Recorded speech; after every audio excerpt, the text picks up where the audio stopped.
মোৰ নাম ৰমেশ চন্দ্ৰ বৰ্মন। মোৰ জন্ম হৈছিল 1938 চনত 27 ফেব্ৰুৱাৰী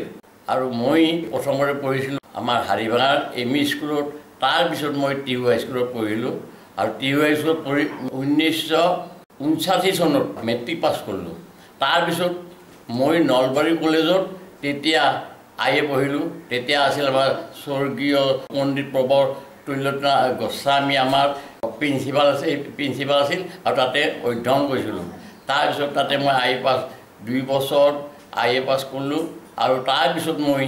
টিহু কলেজত মই মাজতে অলপ অসুবিধা হৈছিল, মানে এইয়ে যে মোৰ ভাইটো ডাক্তৰী চিট পাইছিল, ডাক্তৰ প্ৰমোদ বৰ্মন। গতিকে তাক পঢ়াৰ কাৰণে মই শেষত এই পঢ়াটো বাদ দি হাৰিভাঙা হাইস্কুলত আইএ পাছ কৰি তাতে শিক্ষকতা কৰিছিলোঁ। তাৰপিছত মই তাতে অলপ পইচা পাওঁ, সেইদি মোৰ ভাইটোক পঢ়াইছিলোঁ আৰু আমাৰ আৰ্থিক অৱস্থা বৰ ভাল নাছিল। আৰু তাৰপিছত মই পঢ়া বাদ দি ভাল হ'ল কেইবছৰ। তাৰপিছত 1967 চনত মই টিহু কলেজত নাইটত লাষ্ট বেচ আছিল। সেই সময়ত লাইট নাছিল, পেট্ৰমাছ লাইটৰ পোহৰত আমাক স্বৰ্গীয় শৈলেন মেধি তেখেতে আমাক তেখেতে আমাৰ ছাৰ আছিল আৰু টিহু কলেজৰ তেখেতে প্ৰিন্সিপাল আছিল। এনেকৈ পঢ়ি 2010 চনত জানুৱাৰী মাহত মই অৱসৰ গ্ৰহণ কৰিছোঁ। এতিয়া মোৰ বয়স হ'ল 82 বছৰ আৰু মই এতিয়া বৰ্তমান ভালদৰে চলি ফুৰি আছোঁ। বেমাৰ আজাৰ ভগৱানৰ কৃপাত একো হোৱা নাই। মই আমাৰ ভাই 5জন আছিলোঁ। এই 5জন ভাই আমি পঢ়িছিলোঁ আৰু আমি সেই সময়ত কি হৈছে, খেতি বাতিত ব্যস্ত হ'ব লাগিছিল। স্কুলত যোৱাতেও যেতিয়া যাম আমি পথৰ জাবৰ শুব লাগে, কঠীয়া তুলিব লাগে, গধূলি কঠীয়া তুলিব লাগে। এনেকৈ কষ্ট কৰি আমি পঢ়া পাতি কৰিছিলোঁ 5জন ভাই। এনেকৈ চলি থাকিল। তেতিয়া আমাৰ আৰ্থিক অৱস্থা ভাল নাছিল। পিতা মিস্ত্ৰী কাম কৰিছিল, গতিকে আমাৰ বৰ কষ্ট আছিল। আৰু তেতিয়া সেই সময়ত আমি খোজকাঢ়ি টিহু হাইস্কুলত পঢ়িছিলোঁ। হাফ পেণ্ট আৰু হাফ চাৰ্ট পিন্ধি আমি সেই সময়ত পঢ়িছিলোঁ। চাইকেলৰ কথাই নাই, সেই সময়ত চাইকেল নাছিলেই, খুব কম মানুহে আৰু জোতা চেণ্ডেল পিন্ধা আছিল। সেই সময়ত আমাৰ ক্লাছত মাত্ৰ একজনে জোতা পিন্ধিছিল, আমি খালী ভৰিৰে গৈছিলোঁ। যেতিয়া মই 1959 চনত গুৱাহাটী মেট্ৰিক পৰীক্ষা দিবলৈ গৈছিলোঁ, ছোৱালী হায়াৰ ছেকেণ্ডেৰী তাতে পৰীক্ষা দিলোঁ, তেতিয়াই মই কাবুলী চেণ্ডেল দিছিল। কিন্তু কাবুলী চেণ্ডেল পিন্ধি যেতিয়া গৈছিলোঁ তেতিয়া গৰা কাটিছিল আৰু বৰ কষ্ট পাইছিলোঁ। তাৰ আগতে আমি চেণ্ডেল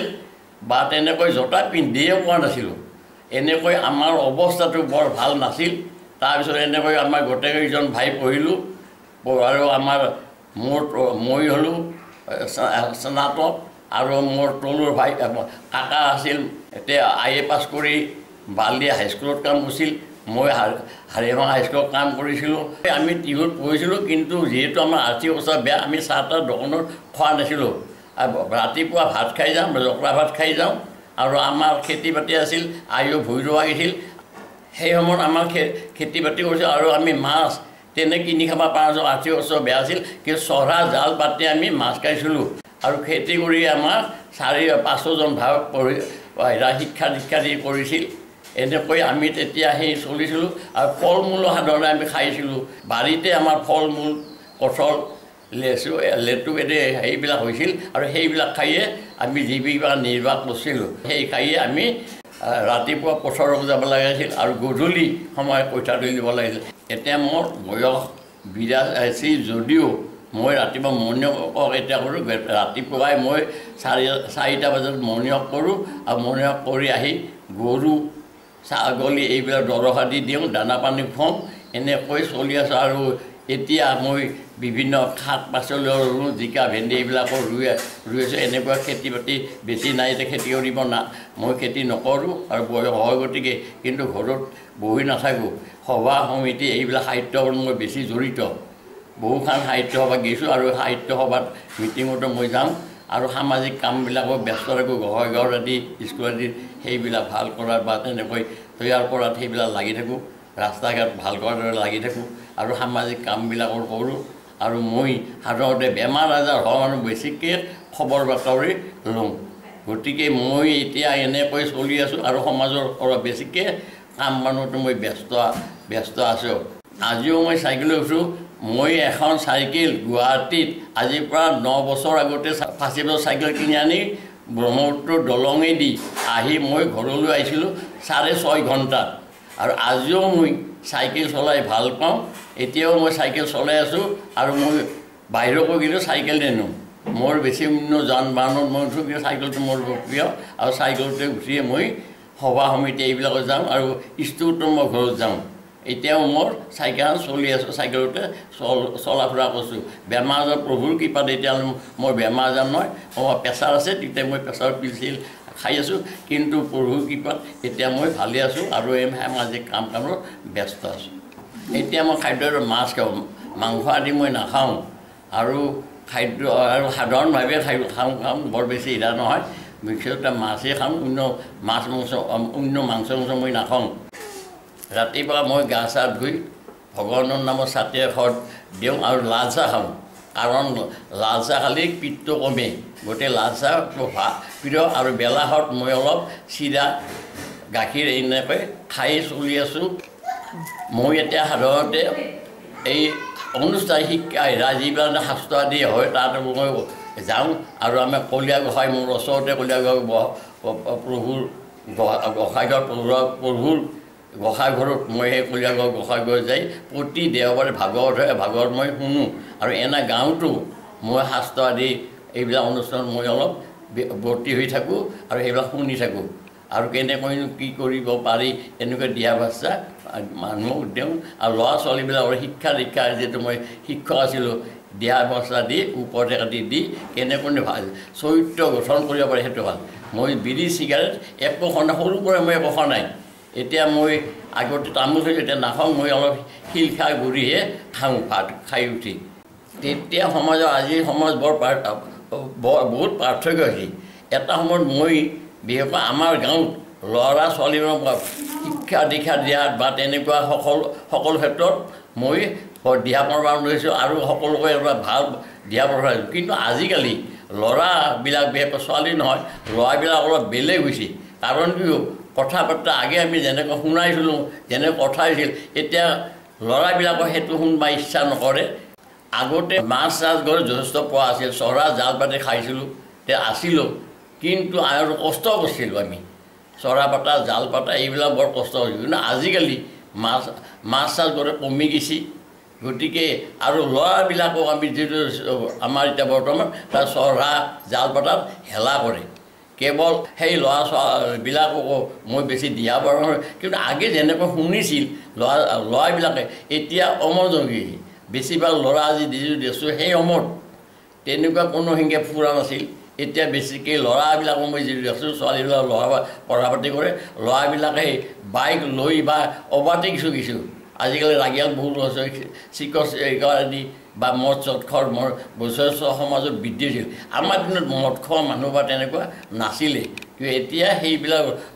আসক্ত হৈছে আৰু ল'ৰাবিলাকৰ বিশেষকৈ বহুভাগ ল'ৰা অভাৰটেক গৈছে কিন্তু ছোৱালীবিলাকৰ কিছু সামাজিক বান আছে ঘৰৰ বান আছে এনেকুৱা ল'ৰা ছোৱালীবিলাকে বেছি শিক্ষা দীক্ষাত উন্নতি বৰ্তমান হোৱা মই দেখা পালোঁ আগতে চৰাই চিৰিকটি যথেষ্ট আছিল চিলা তিলা এইবিলাক বহুত আছিল কিন্তু এতিয়া কম হৈ কিয় গৈছে এতিয়া গছ বিৰিখবিলাক নাই চব কাটি কাটি শেষ কৰিছে আমি গছবিলাক গোটেই কাটে কিন্তু আমি ৰুবা ইচ্ছা নকৰোঁ গতিকে সেই সময়ত যেনেকৈ এটা ফল মূল এটা আছিল আজিকালি সেইবিলাক নহয় গাছ চাছও কাটা গৈছে আৰু চৰাই চিৰিকটি আগতকৈ কিন্তু কমি গৈছে আগে নহয় যিমান চিলা বা শাক কটা এনেকুৱা বহুত চৰাই আছিল ধদং হাতগিলা আছিল কিন্তু এতিয়া মানুহ দেখাই নাপায় সেইবিলাক কেনেকুৱা গোটেই চব চৰাই এতিয়া কমি গৈছে অৱশ্যে আনফালে আমিও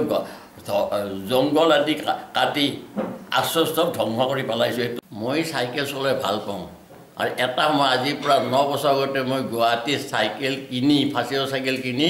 মই ব্ৰহ্মপুত্ৰ দলঙেদি 6.5 ঘণ্টাত মই পিপলিবাৰীত আহি পাইছিলোঁ সেই সময় আৰু বহুত চাইকেল পাঠশালা এইবিলাক মই নিকাচিকৈ গৈছিলোঁ সুমনহাটত মই চাইকেল ফুৰিছিলোঁ এতিয়া মই চাইকেল এতিয়াও চলাই আছোঁ কিন্তু আগতে এতিয়া চাইকেল অলপ মই বয়সৰ কাৰণে অলপ মই বাধা সৃষ্টি হৈছে আৰু এনেকৈ মই চাইকেল চলাই আজিও আছোঁ আৰু চাইকেল চলাই বা তেনেকৈ মই জীৱন যাপন কৰি এতিয়া বৰ্তমান মই এটা সুখী জীৱন বুলিয়ে মই অনুভৱ কৰিছোঁ মোৰ ভাই 5জন আছিল আৰু আমাৰ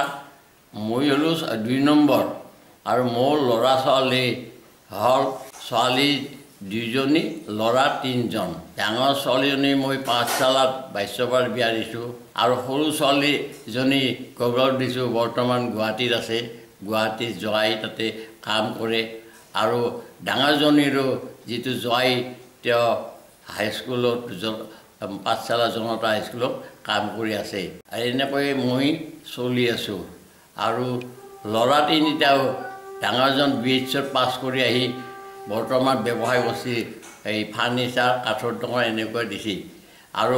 মাইজন ল'ৰাও বিয়া বাৰু কৰাইছে সেই গুৱাহাটীত ইলেক্ট্ৰিক কাম কৰে আৰু সৰুজনো এজন মোৰ হাতীগড়ত ঘৰ আছে তাতে আৰু সেই ঘৰত থাকি সি এটা ঔষধ কোম্পানীত কাম কৰি এনেকৈ জীৱিকা নিৰ্বাহ কৰি আছে পিতা আৰু আই বহু বছৰ আগতে মৃত্যু হৈছিল আইও 98 বছৰৰ মৃত্যু হৈছিল বেমাৰ আজাৰ আই নাছিল তেতিয়া আমাৰ আই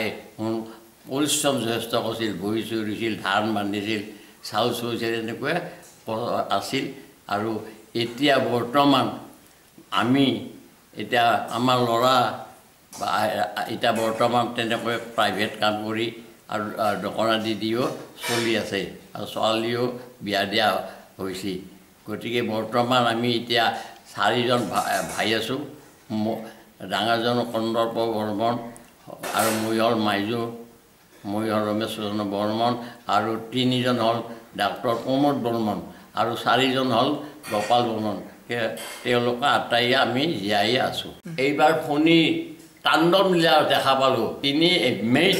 যিটো নেকি ফণীৰ তাণ্ডৱ হৈছিল তেতিয়া মাত্ৰ 3-3.5 ঘণ্টাতে